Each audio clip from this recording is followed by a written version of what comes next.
Good afternoon, everyone. We'll get started. My name is Mike Duffy. If you don't know me, I'm the director of the Joan and Ralph Lane Center for Catholic Studies and Social Thought. And I welcome you this afternoon to our conversation with our distinguished speaker, who will be introduced here shortly. But I just want to make just two announcements, brief announcements, before we begin.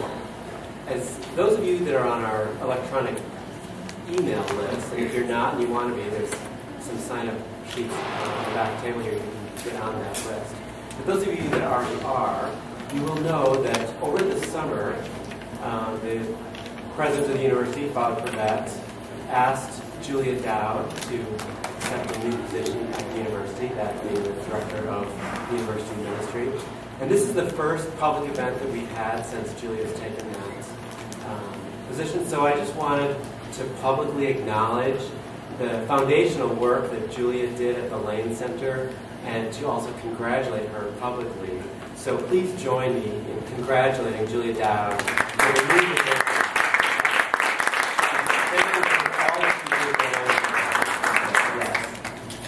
And my second announcement is, as the Lane Center begins this fall, this is our 5-year anniversary of being in existence here at USF. You see on the back table back here, there's a couple of displays. To commemorate the 5th anniversary of the Lane Center, we are publishing a book. There's a mock-up of the cover there. The title of the book is For the City and the World, Conversations in Catholic Studies and Social Thought. And the book will be coming out in mid-October. It's a collection of some of our lectures from the past 5 years, and there's a sampling on the second poster board there of what some of those lectures will be. But it'll be a way for us to commemorate those first 5 years and to celebrate the Lane Center moving into the future. So if you are interested in finding out when that book will be released and any events, and we will have a release kind of event for that, there's a separate sign-up sheet on that table over there if you'd like to be alerted to that. So those two announcements as we begin. Now I'm going to introduce Jim Storms, Father Jim Storms, who's the Los Guiavo Chair for Catholic Studies at the Lane Center, and he will introduce our distinguished speaker.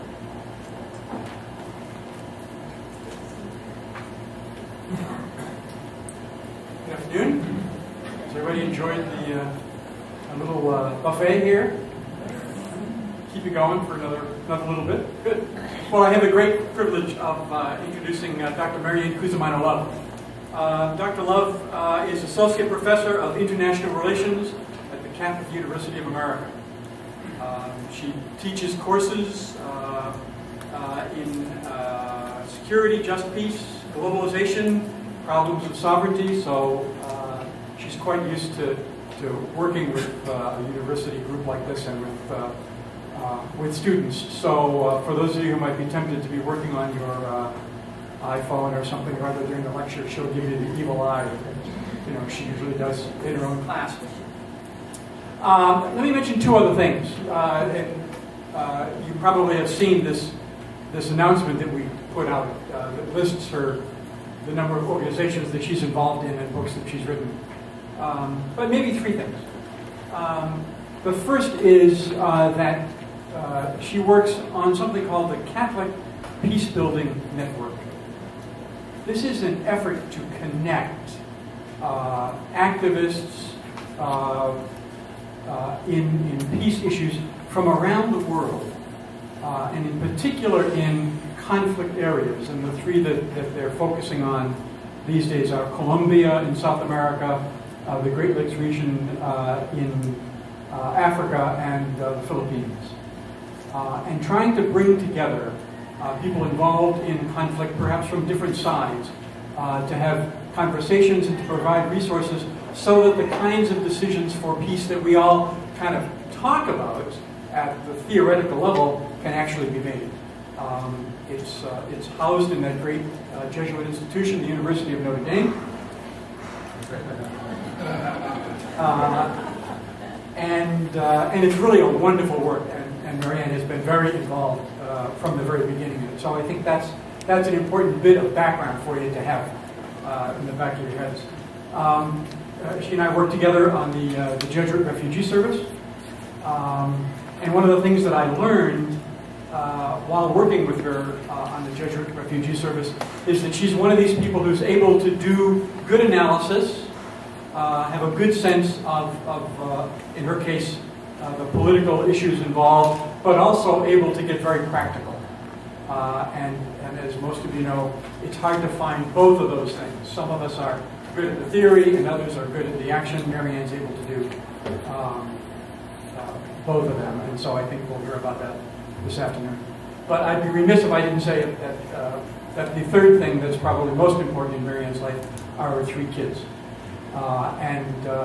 One of the things that you'll notice if you go to her website, if I'm not mistaken, what comes up first are books that she's written for her own kids and for others. So if you have any little ones in your lives or in your families that you might need a nice little book to keep them going, you might check out that. So without further ado, Dr. Maryann Cusimano.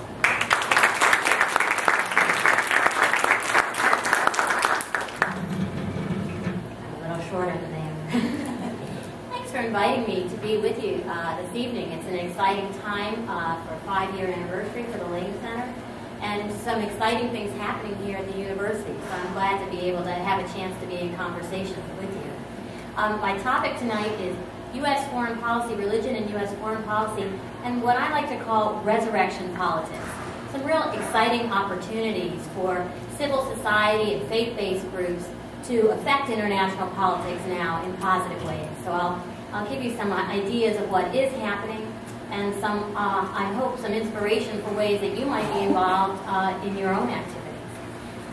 As Jim said, my reflections tonight will come from my point of view being in Washington, D.C., so seeing what practically is working, and believe it or not, some things do work, and can make their way through Washington, D.C. So from that, I view it in the Capitol, but also from the intersection with the work I do with folks like the Jesuit Refugee Services and Catholic Peacebuilding Network. I've had an opportunity to walk the road with some very wonderful, heroic people working around the world to build peace. So I'd like to bring you some of their stories here today.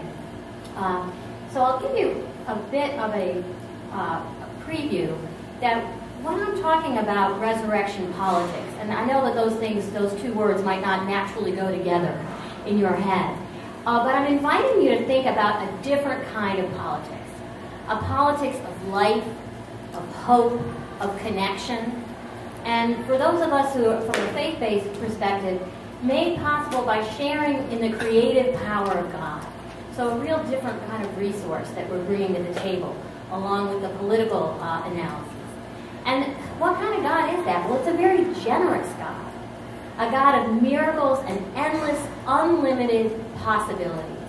So what happens if you inject that kind of an idea of unlimited possibilities into global politics?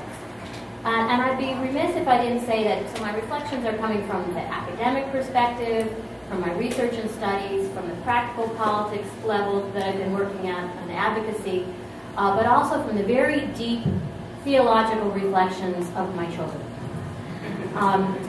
My 3-year-old son, who's a little blondie, go figure. I mean, I thought the Italian genes were supposed to be dominant, and I've got this blue-eyed blonde little boy. My 3-year-old son is really trying to get his mind around religious identity, the idea of God, all of the above, the big ideas. He's chewing on this. And we were at Mass one day this summer in a beautiful old church with lots of beautiful religious artwork like you are blessed with around the campus here. And he said, Mommy, God is here. God is here. I said, yes, Ricky. Yes, God is here. And we paused. But Mommy, God's at home with us. God's in our home. I said, yes, Ricky. God's in our home, in our family. Mom, where's God's car? So trying to figure out, how does he get around? Of course, a 3-year-old boy is obsessed with transportation. So this has been a reiterating theme for him. We live on the Chesapeake Bay, and these are pictures from them last week. The gorgeous kind of summer days when it's all the temperature and sunshine and blue sky of summer, but no bother with bugs or jellyfish, So the best of both worlds. And they're having this wonderful experience, and again he starts, Mom, God is here, God is here. We're at the beach playing. I said, yes, Ricky. But God is with us here in our family. Yes, Ricky. Where's God's boat? So the same thing. And I'm trying to think, how do I explain this to him? But I realize I'm having the same trouble that he is. And I imagine probably many of you are as well.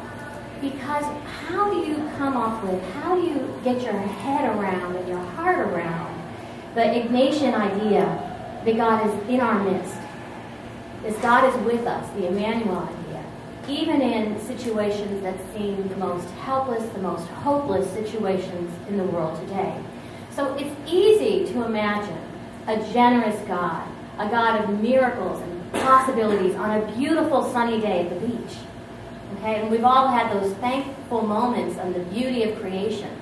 But why do we think that God is somehow absent from the very difficult dilemmas that face us in our world today, from the areas of war and peace? And so the challenge is to put those things together, that to realize that God is not absent in our world today. He is not absent in areas of war and peace. And if we can connect to that, along with our personal connections and some of the globalization connections I'll suggest to you in a moment, we can make a different type of politics that's very, very meaningful and that's very, very powerful. So I'd like to tell you some stories about some of the positive ways that faith-based actors are working around the world today in issues of peace and justice, and just tell you some stories. You may be aware of the Democratic Republic of Congo. It's the deadliest conflict going on in the world today. By some estimates, 6 million people have died in the Congo. That's as many Jews as died in the Holocaust. And the people on this slide are people who we've been working with the Catholic Relief Services as well as Catholic Peacebuilding Network, people at work in the Congo. Now, this very diminutive man who's standing next to me in this picture in the top. Now again, I'm all of 5'3", so that gives you your comparative structure. That's Archbishop Maroy. And he is Archbishop in the eastern area of the Congo, where the violence is most severe. Now the violence we're talking about in the Congo is very horrific. The United Nations has determined that war crimes, crimes against humanity, and perhaps even genocide have occurred in this part of the globe.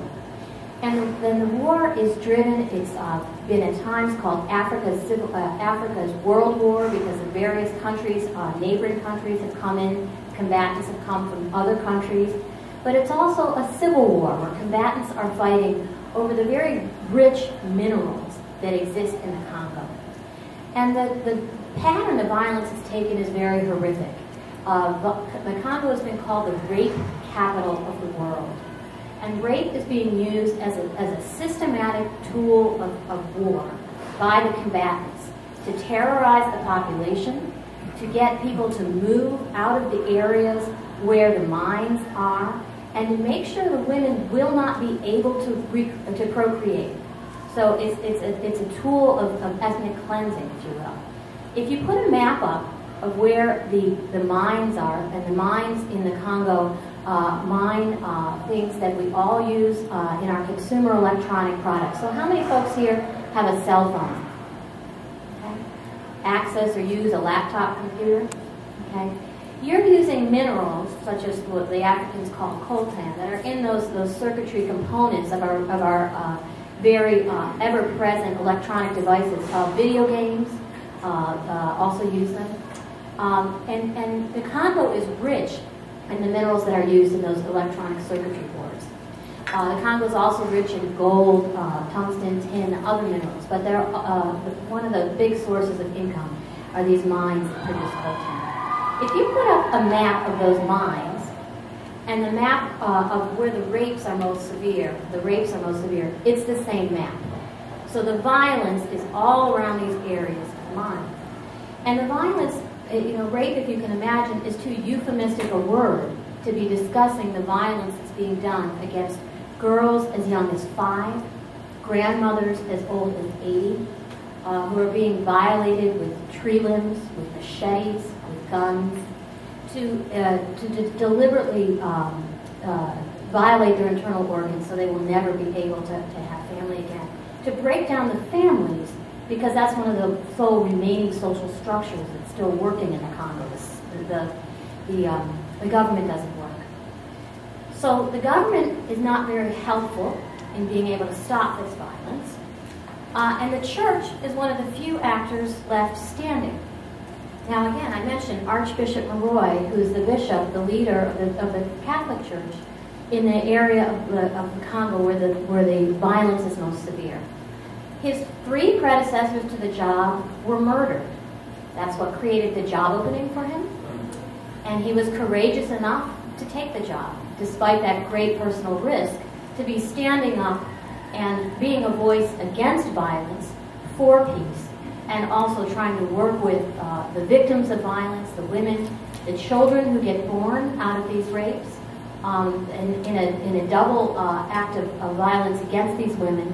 They are often cast off from their own communities after they've been raped, sometimes because they are seen as contaminated with HIV/AIDS and other diseases, sometimes because they're seen as carrying the children of the enemy, sometimes because the families are also traumatized, and seeing those women or girls or the rape victims brings back the trauma, and that people don't want to be reminded. So they are often cast out from their homes, their families, their society at precisely the time when they're in their greatest need. So the church has been doing heroic work there to step up, to try to work with these women, and also to try to get at the root causes of the violence.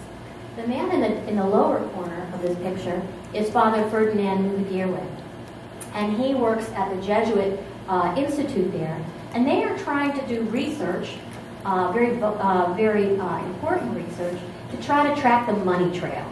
Who is profiting from this war, and why are the profits from these mines not reaching the Congolese people? Rather than being a source of peace and prosperity and development for the people of Congo, this has become a resource curse, furthering conflict. So they're trying to shine a light of transparency to determine who's getting paid off, where that money is going, to try to stop the money flowing to the warlords. And again, at great personal risk. You can imagine the folks who don't want that information to be known and don't want that money pipeline that is fueling and funding the conflict to be known. And in the upper right-hand corner are some of the women on the front lines, working with Catholic Relief Services, Olin and Mathilde, who come to Washington, D.C. to advocate with Congress, with members of the executive branch, and they are also working with the women who are victims of violence in the Congo. This woman we had at Catholic University, in the university last week, we hosted her. And she's been named the International Pax Christi Peace Laureate for the work that she is doing, that Justine is doing with women's groups in the Congo. Again, at great personal risk. She has been attacked. Her children have been attacked. So these are real heroes doing incredibly important work of peace and justice around the world. So that's the hard part of the story, describing the problem. What's the hopeful part of the story? Where's the resurrection here in this discussion of so much death and suffering? Well, actually things are happening.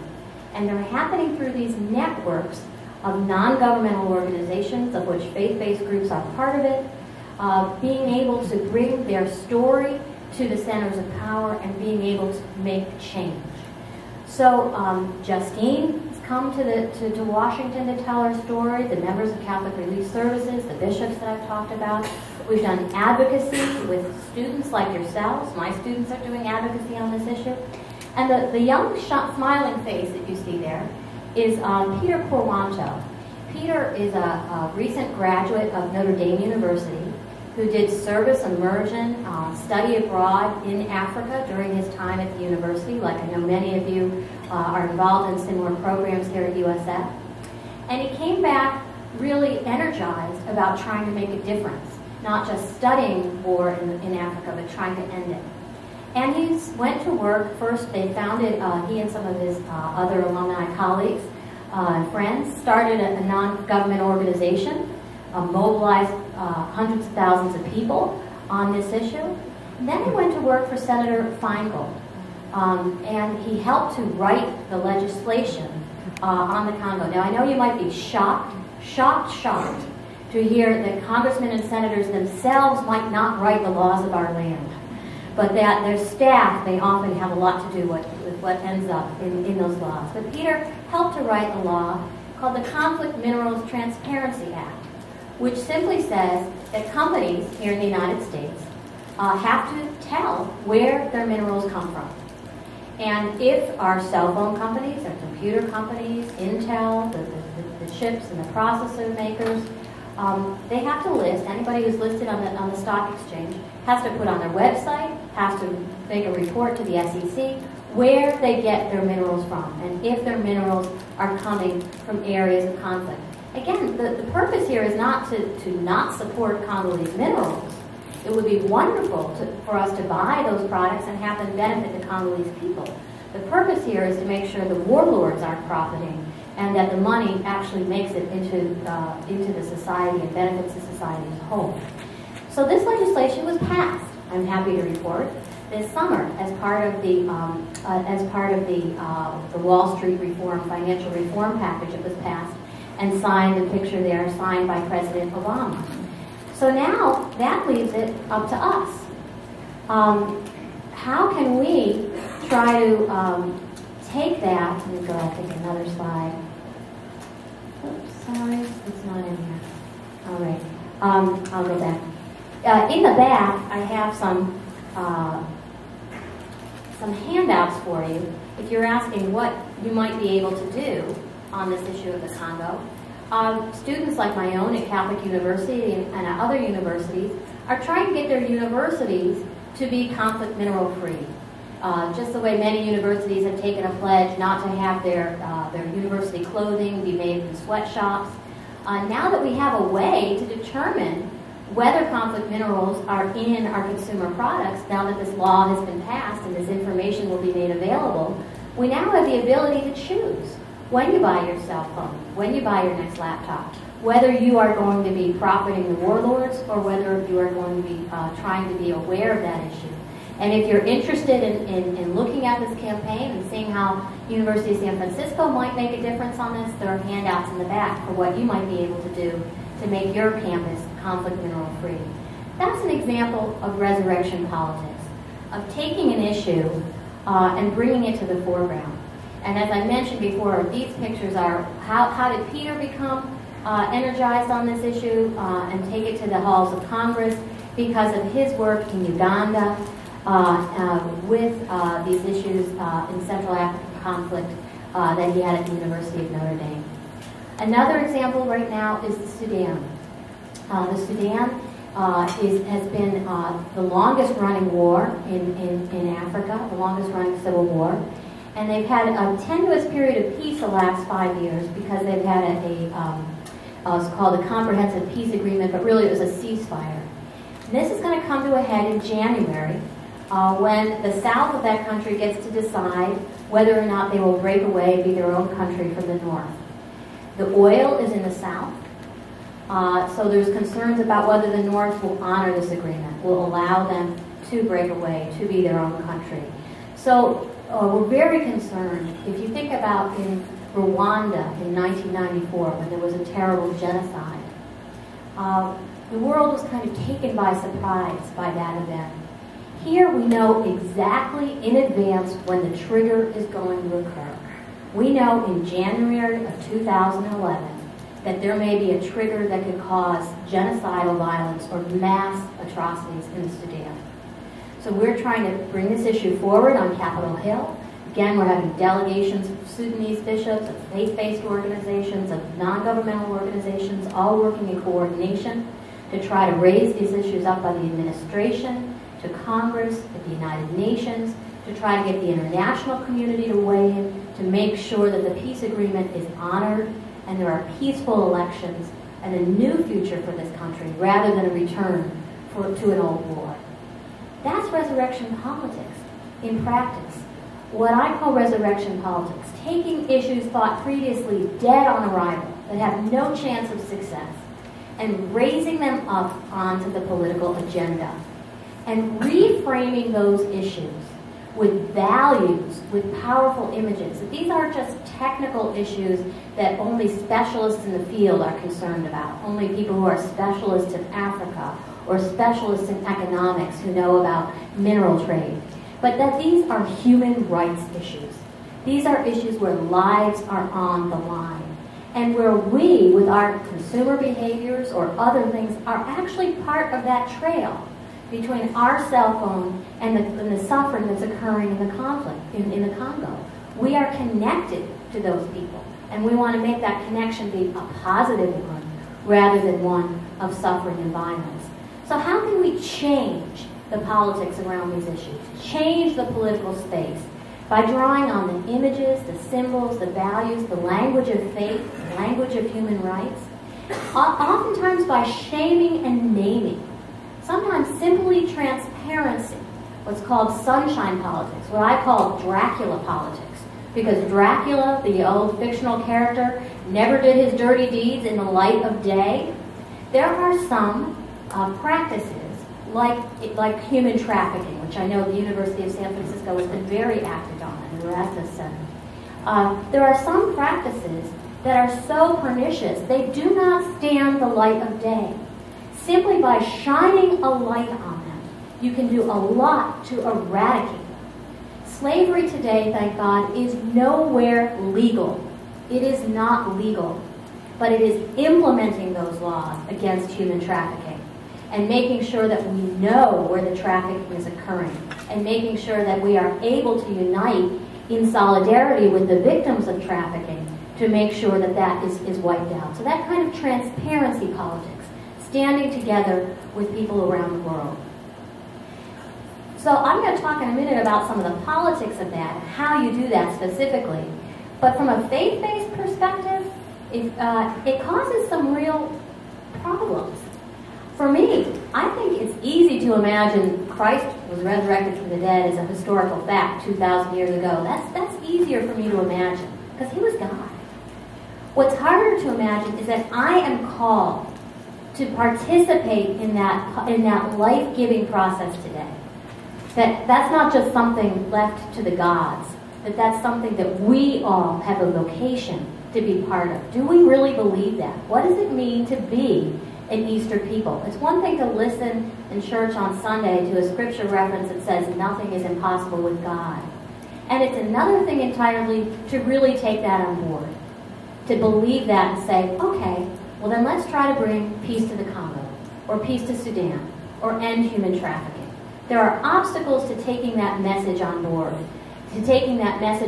that we all have a choice before us, and we can choose life, and we can bring about life, and we can be part of a politics of life, and we can be part of networks around the world that are newly powerful because of our tools of globalization, because of the access to global technologies that we have. So we can be much more effective than in years past. So I argue that not only Catholic and faith-based groups, but non-governmental organizations, human rights groups, peace groups, all now have historic opportunities to very practically and importantly influence international and local politics right now. There are real opportunities before us. Why? Because in an information age, ideas matter. Ideas matter. The increased availability, the decreased cost of information technologies means it's easier than ever before to broadcast, to transmit ideas and values. And it's harder than ever before to suppress them. That doesn't mean there still aren't regimes out there trying to suppress information. There are, obviously. But it's like former President Clinton said of the Chinese in their attempts to limit internet access and to limit what people can do with those. He said they'll try, but it's like nailing Jell-O to a wall. It's a bit futile in the long run because the technologies are more powerful and there are more ways around them. The deck is stacked more in favor right now of openness and in transmission than it is in suppression of information and values. And you saw that certainly in Iran, with people using cell phones to click on and take pictures and transmit immediately the photos of the brutality of the regime. It doesn't mean that the regime is going to stop trying to control politics or political space there, but it means citizens have more tools to try to work around that and create a different type of political space. So it's possible now. It's easier. It's cheaper to organize and advocate across distances. I can have regular interactions with people in the Congo, with people in Sudan, and I don't have a very big salary at Catholic University as a professor. Okay? That is available to regular people now. And in this 24/7 information environment, the little guys like ourselves, like human rights groups and non-governmental organizations and civil society, we can be unleashed. And the symbols, the pictures, the values that we can bring forward have a really historic opportunity to be effective right now. What can we offer as universities, as faith-based groups, as NGOs? Well, we have extensive global institutions and rich networks. The University of San Francisco is not only here on Lone Mountain in this beautiful city on a hill in San Francisco. You have global presence. You have global networks. You have global outreach. Not only in the positions of power that your alumni maintain after graduating from here in industry and politics and various spheres of life, but also as students. You have contact with students abroad and with people abroad. And as church, we are both local and universal. We have these connections. We also operate in many functional areas: diplomacy, advocacy, relief and development, education, healthcare. And we operate in areas of conflict. We are connected with people who are in areas of conflict around the world. We don't just have bricks and mortar capacity like these beautiful buildings we're enjoying right now and the beautiful artwork that we enjoy, but we also have ethical capacity, an alternative vision of how the world should work. A vision of the world that's not based on profit, that's not based on guns, but that's based on life and human dignity. That's a very different message than what some of the other engines of power are putting out there in the world today. And as church, we have common language of faith and rituals that unite us in solidarity across borders and class. And we also have a lot of experience. We're not newcomers to globalization. We have 2,000 years of experience. And if you have any questions about that, look at the exhibit, the beautiful exhibit in your own library right now, which gives you some concrete expressions of how the Jesuits were involved in globalization for centuries. That is the good news. The good news is faith-based networks, NGOs, have an important opportunity to influence global politics right now. The bad news is we still don't necessarily get that in the halls of power. And in terms of our own foreign policy, we have a tendency to get religion wrong in U.S. foreign policy. So whether it's Paul Wolfowitz in the Bush administration in the argument before invading Iraq, saying the U.S. will be welcomed in Iraq as liberators. It's hard to conceive that it would take more forces to provide stability after we invade than it would take to conduct the war itself. It's hard to imagine. He said estimates that the military gave of how long it would take, how many soldiers would be involved in Iraq, how much it would cost. He said that was wildly off the mark. And of course, those estimates were actually an underestimate of how much blood and treasure and time would be spent in Iraq. He said Iraq will become a place of tolerance and freedom in the world today. So part of that miscalculation is based on a failure to understand the religious dynamics in world politics today, whether it can be used for violence, in sectarian violence that occurred in Iraq, or whether it can be used for peace. So there are many opportunities for resurrection politics today, for this politics of life, but there are also obstacles that have to be overcome. One of the obstacles is this myth that we can't make a difference. This myth of our own powerlessness or impotence, that what can I do? What can I do as a student here in the university? What can I do as a faculty member? And I argue that we actually have to expand our moral imaginations. We have to expand our imaginations about what we can do and achieve in the world today and how we are connected. So again, my kids, when they're fighting over a toy, as they are wont to do sometimes as a group of toddlers, I know it's my job to provide peace in the family. I know that that's my job to step up to the plate and build peace. But somehow I think conflicts around the world aren't my job. They have nothing to do with me. They're more remote. So we have to expand our idea about how we fit in the human family. For me, the one thing that's not usually in my bio, but perhaps more important than where I graduated or what my job title is that my uncle, and that's what the picture is here, was a Jesuit priest and missionary in Nigeria. And he worked in education in Nigeria, and I grew up hearing his stories of life around the world, of conflict and attempts to bring peace and education. And actually, Father Arobator, who I understand you had here this summer, worked with my uncle in Nigeria and was one of the first Jesuit priests that were ordained in Nigeria. And I had the great pleasure to meet him at my uncle's funeral in Nigeria when he spoke very eloquently about his conversion to Catholicism and his own ministry.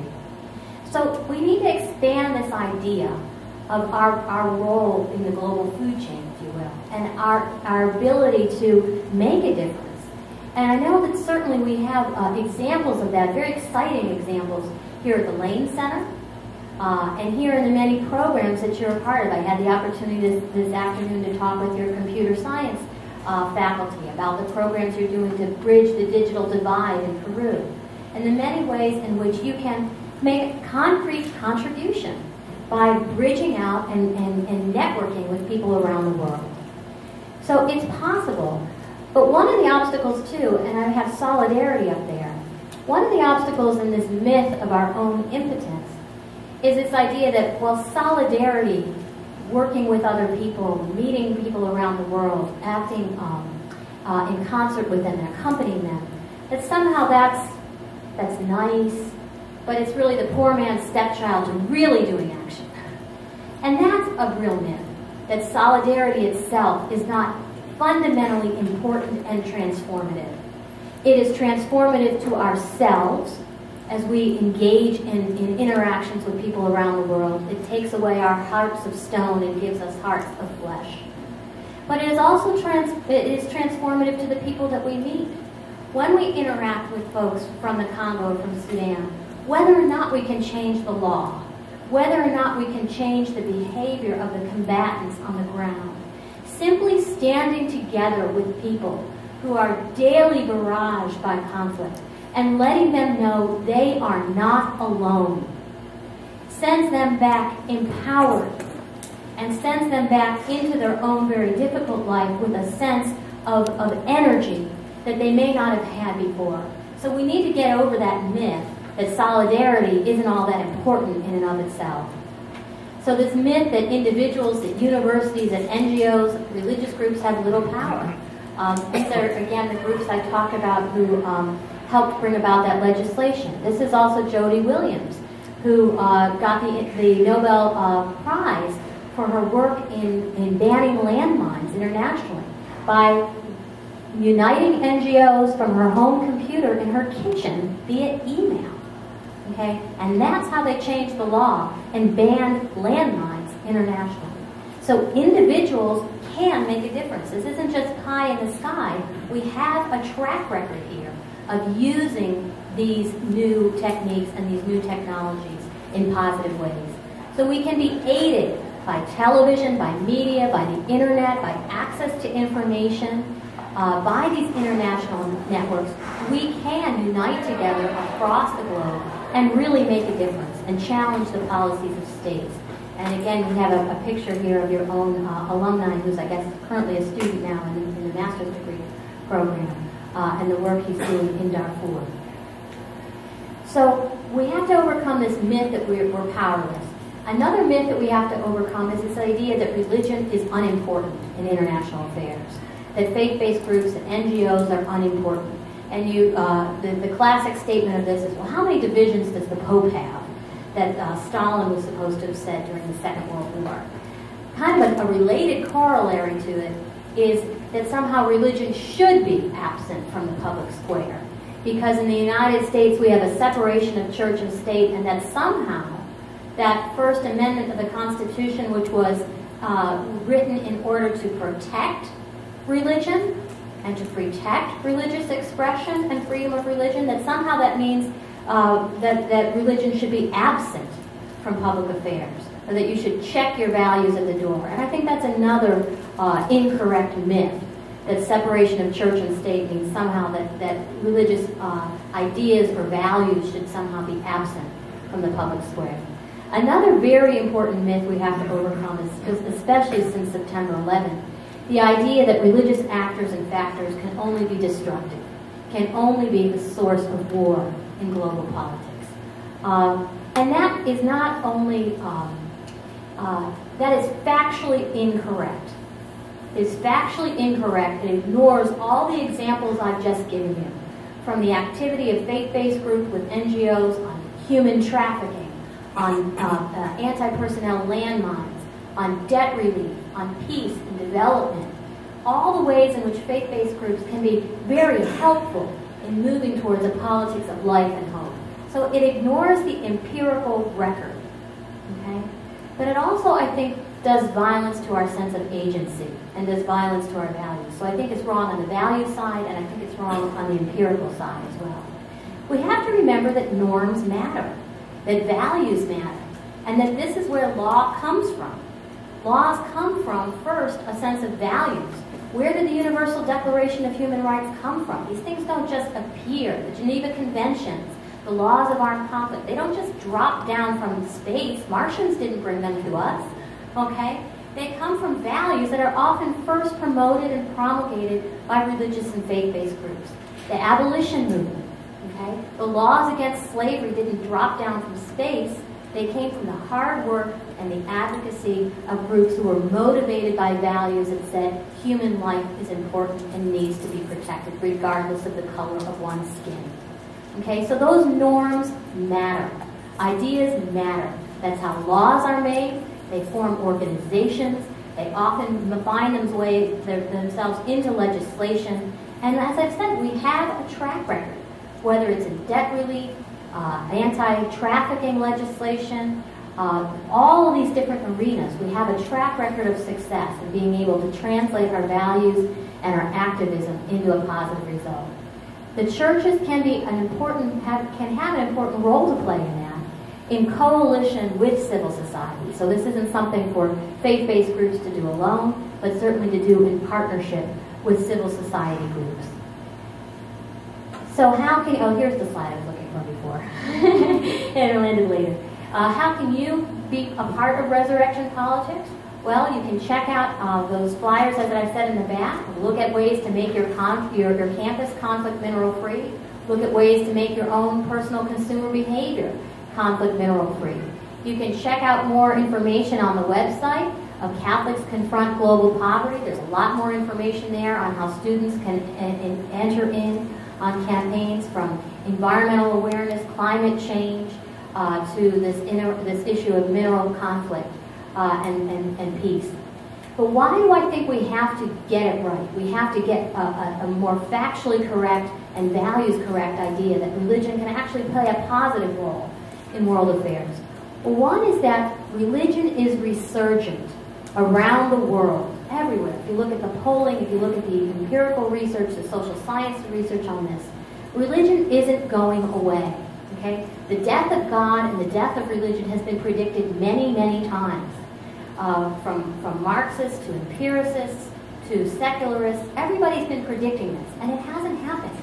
In fact, the data shows just the opposite. The world is becoming, religion is resurgent around the world at precisely the time that the governments of states are challenged.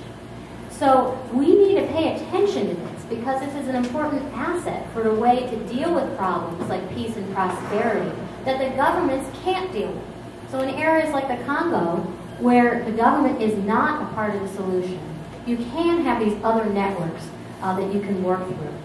No one can solve any of these problems alone, and states often lack the effective means to do it, even rich, developed states like our own. So it's not just in areas of failed or failing states, but here in the United States, we can't solve global warming by ourselves. You know, pollution, air pollution comes across the border, water pollution comes across the border. These things don't respect the borders and flags of states. okay?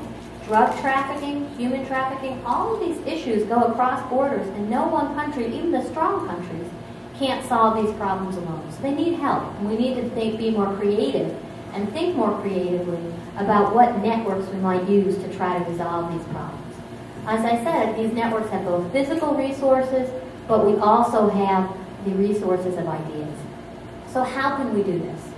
Well, there's a number of different ways that you can practice resurrection politics. One is simply by information, and that's something universities are very good at.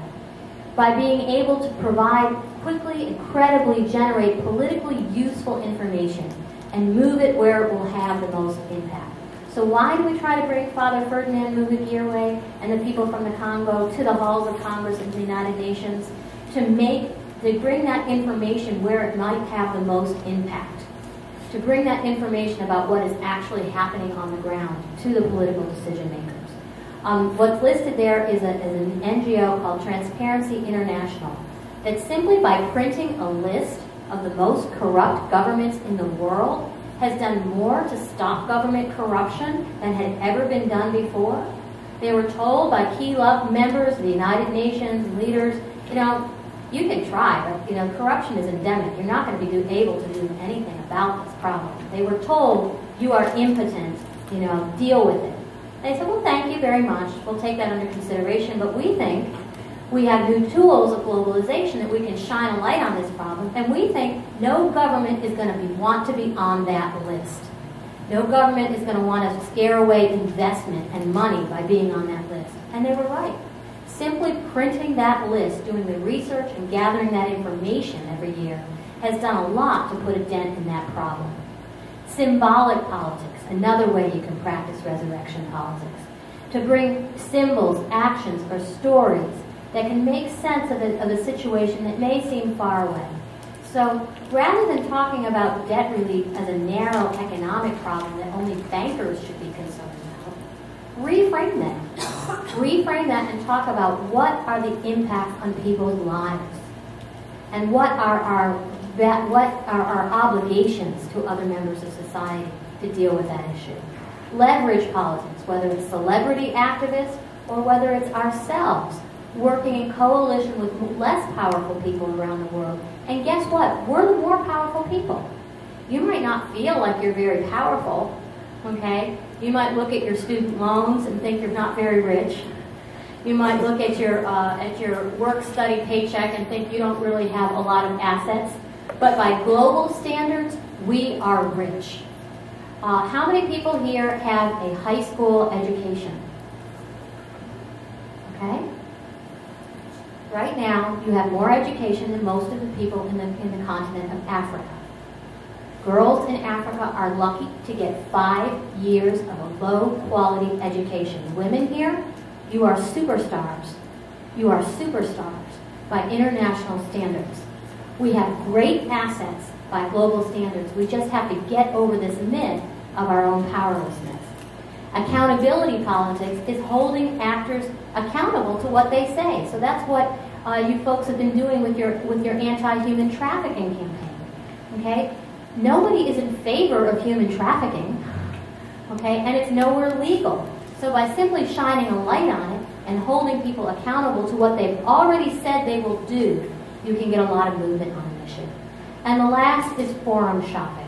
There are some issues that may be difficult for people in repressive societies, in totalitarian dictatorships, to be able to raise the issue there. Guess what? Forum shopping, we get a backdoor on that. We can try to raise that issue somewhere else, like here in an open society. So we have responsibilities. At a time when ideas and information matter, we have ideas and information. At a time when global connections and networks matter, we have them. So that gives us special responsibilities as well. Like the parable of the talent says, to those who has been given, much is expected. So I'd like to close with my favorite quote from Alice in Wonderland, and that's the book, not the Johnny Depp movie, in which the White Queen is chastising, criticizing Alice for failing to exercise her imagination, for not being imaginative enough. And she says, my dear, sometimes I think 6 impossible thoughts before breakfast. That's the challenge that all of us have to do. We need to be thinking impossible thoughts, like bridging the digital divide, like ending human trafficking, like bringing peace to the Congo and Sudan. We have to be thinking those impossible thoughts, but after breakfast we have to try to do something about them, knowing that nothing is impossible with God. And if you don't believe me, believe Dr. Seuss, our famous literary expert in the United States. Unless someone like you cares a whole awful lot, nothing's going to get better. It's not. From the Lorax. And I read that to my kids and I say, that's pretty profound. That's really what it's all about. So here's some different ways you can be involved. And the websites that I mentioned, the Jesuit Refugee Services, Praying with Refugees, Education Module, Catholic Relief Services, the Catholic Peacebuilding Network. There are more resources available there. Well, why don't I stop it now so we can have a chance for conversation and questions. And also, I'd like to hear some more about what you are doing in resurrection politics to raise up issues thought to be a little bit hopeless, but the ways in which you're making traction on those issues.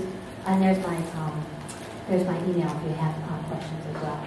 But can I ask anybody, what are your thoughts or questions or comments that you have on anything that was mentioned? And I don't know if this is, I think you're just going to have to speak up because this is not totally known. Can you say who you are and what your question is? I'm a student at USF.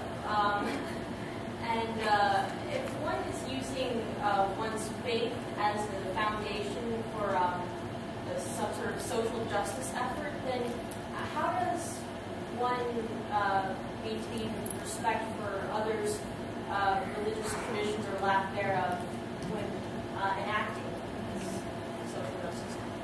I think that goes to the point of that I mentioned before. The question was, if you're using your faith as a departure point for action on social justice issues, how do you deal with people of other faiths who may have a different framework? So is that... one of the things I should have mentioned is that the groups that I've described, Catholic Peacebuilding Network, despite our title, okay, we actually work with folks of all different faith groups. And Catholic Relief Services actually works in lots of non-Catholic countries and hires lots of folks who are not in the Catholic tradition. So how do you do it? They are doing it. We are doing it. One of the ways you do it is by discussing the commonality. So if you believe that religion is not just a source of conflict, but can be a source of peace, then you look at the commonalities across the faith traditions, the ways in which we all have obligations, moral obligations for life, for peace, and for social justice. And that's across all the faith traditions. And it's also across people who don't have faith often talk in those same terms in the language of human rights. So I do think that we can find a common language to discuss and act on these issues. And all of the campaigns that I've mentioned were not campaigns that were made by one exclusive religious group. They were interfaith, also in coalition with civil society groups, many of whom are people not of faith. So it's not just some pie-in-the-sky idea that we can all get along. Again, it's a track record that it has worked. So you can discuss it in faith, in terms of faith, if that's where you're coming from, but you can also translate that into the general language of human rights. So, does that address it, or do you have a follow-up, or? Other questions, comments? Yes. I was just more curious about the Congo conflict mineral law that you talked about earlier. Yes. Does that apply only to American companies, or does that apply international as well? Right. It applies to companies that are listed on the U.S. stock exchange.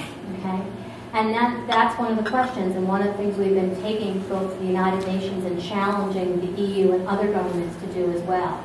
So in that picture, I didn't identify one of the other women who was in that those pictures of people who were trudging up to Capitol Hill and taking these issues of the Congo there. And she was from the European Union, and she's been taking these issues forward there. But you're right. I'm not naive to think, writing a law in Congress and having President Obama sign it is going to somehow stop the war in the Congo. But certainly it's doing something about trying to dry up the money train that's funding the war.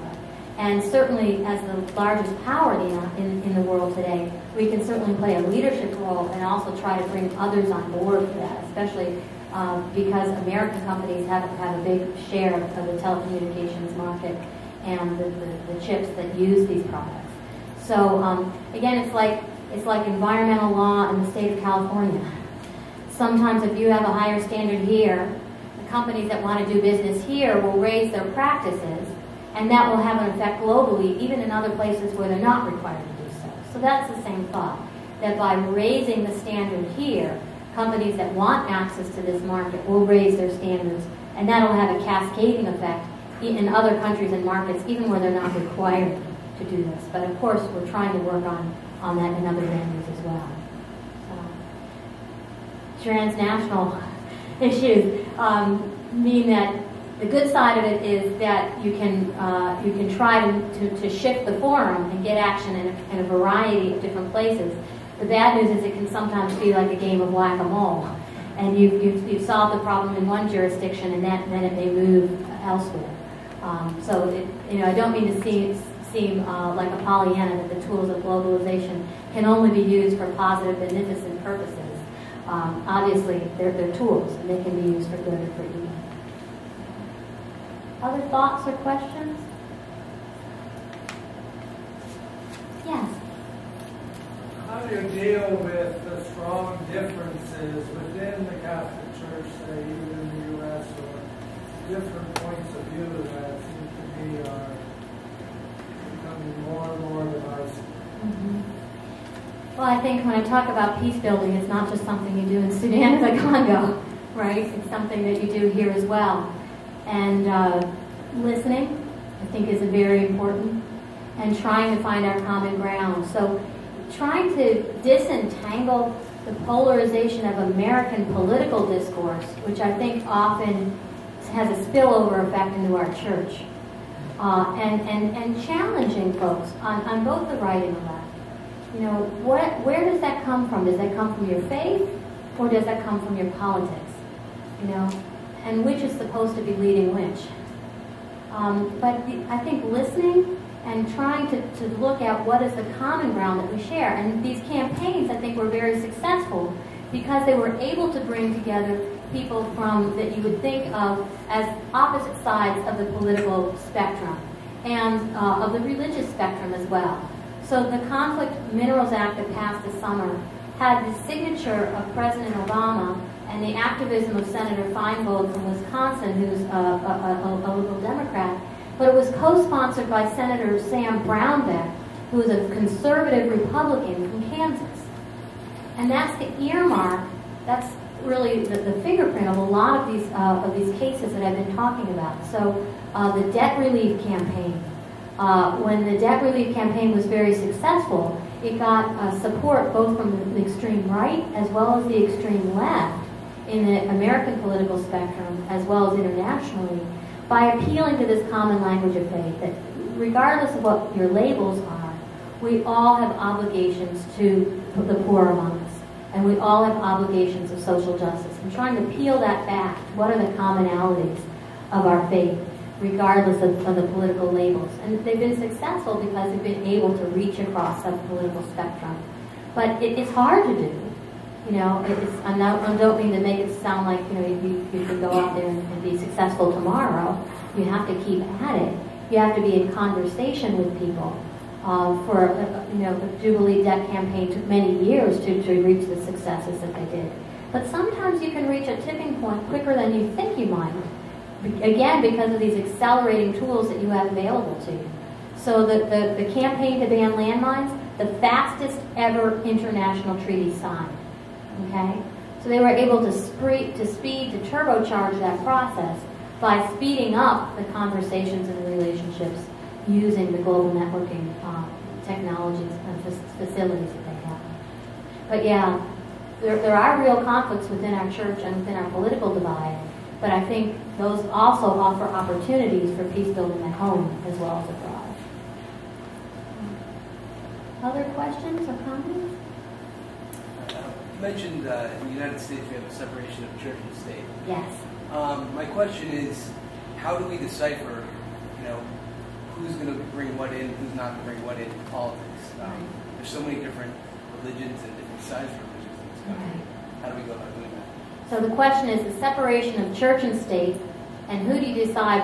Who gets to decide what gets brought into the public square and what is off the table? It's an excellent question, also because of what's happening right now. So this past year, I spent on sabbatical from the university, a Catholic university, at a fellowship at the U.S. Commission on International Religious Freedom. And I also was working with folks at the White House in their Office of Faith-Based and Neighborhood Partnerships. And this was a question that comes up repeatedly. What about the Establishment Clause, separation of church and state? Doesn't that mean we have to hold religious actors, at arm's length? And the argument here is that we don't do this domestically, that religious actors, whether it's after-school care programs, whether it's health and advocacy programs, whether it's homeless programs, the government has been able to work with faith-based groups on common interests and common activities. So why do we imagine that internationally somehow we have to have a gag order? One of the problems is that there hasn't been uniform guidance about this given from the Justice Department or other sources. So a lot of times government actors, in the absence of guidance, just don't want to touch it. It's like kryptonite. So we've been doing a survey to determine, well, how is the Establishment Clause interpreted? And this exact question. Who's drawing the lines? On what basis, where, and who determines what the government can and can't get involved in when it comes to engaging with religious actors? And the White House, I did a whole series of interviews around this year and found wildly divergent things. So the State Department was very cautious and didn't really, many folks in the State Department thought that religion was kind of kryptonite, this idea that it can only be a source of war or conflict and best to hold off, and it's only going to get you in trouble in the courts with the Establishment Clause. So they were very reluctant, and they would have, kind of at the embassy level, the usual invite the religious leaders over for the iftar dinner, cultural affairs exchange, but that might be it. They might not be interacting in a more meaningful way with religious actors in the community.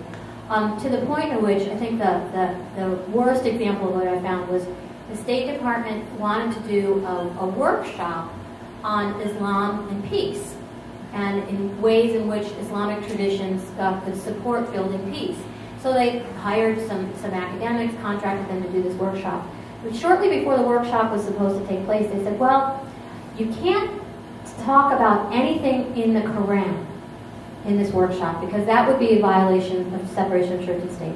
And you can't talk about anything from the Islamic hadiths or the religious teachings.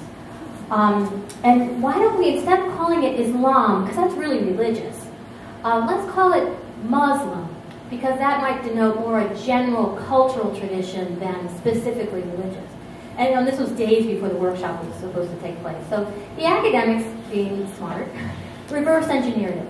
So they threw away all their PowerPoint slides and their planned activities, and they asked the participants, what of your tradition might support peace? And if the folks in the audience nominated it, then they could put it up on the whiteboard, but they couldn't say it. So that's one extreme of the spectrum, to say that there's a gag order, and the government can't even discuss religion.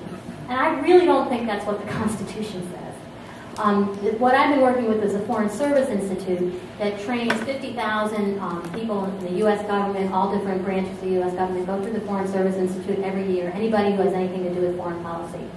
Of the 450 courses that the Foreign Service Institute offered every year, only one deals with religion.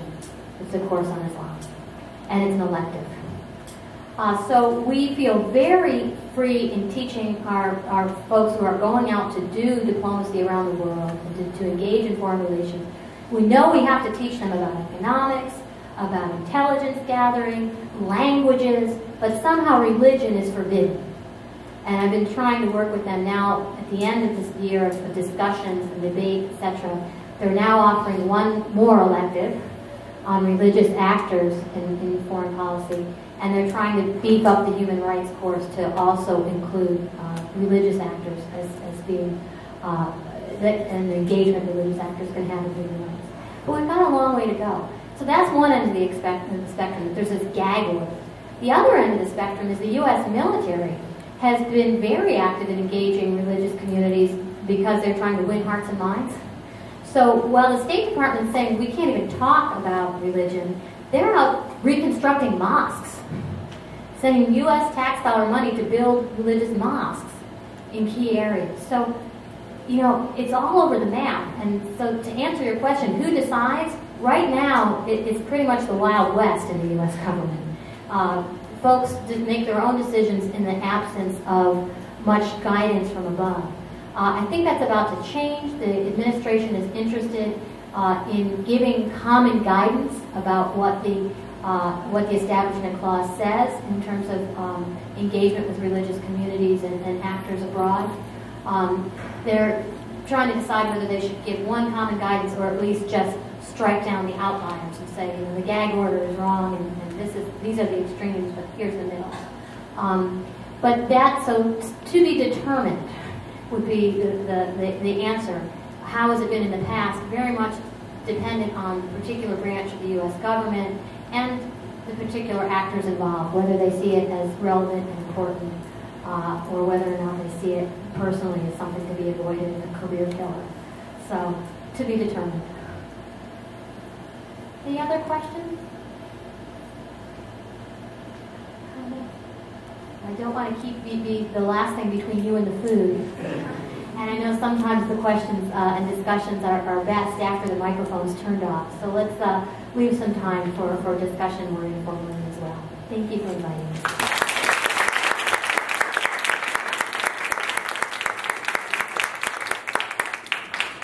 Thank you very much, Maryann. And thank you for making your email available also if people have further questions. So thank you all for coming. We have some food and refreshments over here, so please help yourselves, and Maryann will be available for some further discussion with you.